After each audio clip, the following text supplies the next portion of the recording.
উপর ভিত্তি করে তারা পেয়েছে, আমার বক্তব্য নিয়েছে, আমিও তাদেরকে সহযোগিতা করেছি যে গোলাম রাব্বানী তিনি যে প্রক্রিয়ায় ভর্তি হয়েছিলেন তার ভর্তি ছিল পুরোপুরি অবৈধ, যে কারণে এর আগে সিন্ডিকেটের মিটিংয়ে গোলাম রাব্বানীর ছাত্রত্ব সাময়িকভাবে বাতিল করা হয়েছিল। গতকাল গোলাম রাব্বানীর এমফিলের ছাত্রত্ব চূড়ান্তভাবে বাতিল করা হয়েছে।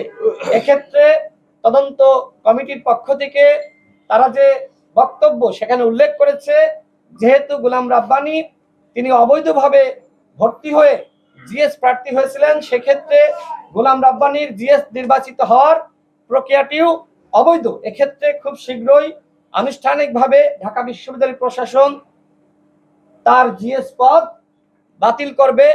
এবং আমি সেখানে উল্লেখ করেছিলাম যে আমরা যারা ভুক্তভোগী আমাদের ক্ষেত্রে ন্যায় বিচার নিশ্চিত করতে হবে। তো সেক্ষেত্রে আমরা ইনশাল্লাহ ন্যায় বিচার পেতে যাচ্ছি। দীর্ঘ 7 বছর ধরে বিষয়টি নিয়ে আমরা লড়াই করেছি, এই লড়াইয়ে আমরা বিজয়ী হচ্ছি। আপনাদের এই বিষয়টি আমি অবহিত করলাম যে ছাত্রলীগের সাবেক সাধারণ সম্পাদক গোলাম রাব্বানীর ছাত্রত্ব বাতিল হয়েছে, তার ডাকসু পদও খুব দ্রুত সময়ের মধ্যে বাতিল হবে। আমাদের যারা আজকে তাদের নাম ঘোষণা করেছি যে সকল প্রার্থীদের সবার জন্য শুভকামনা।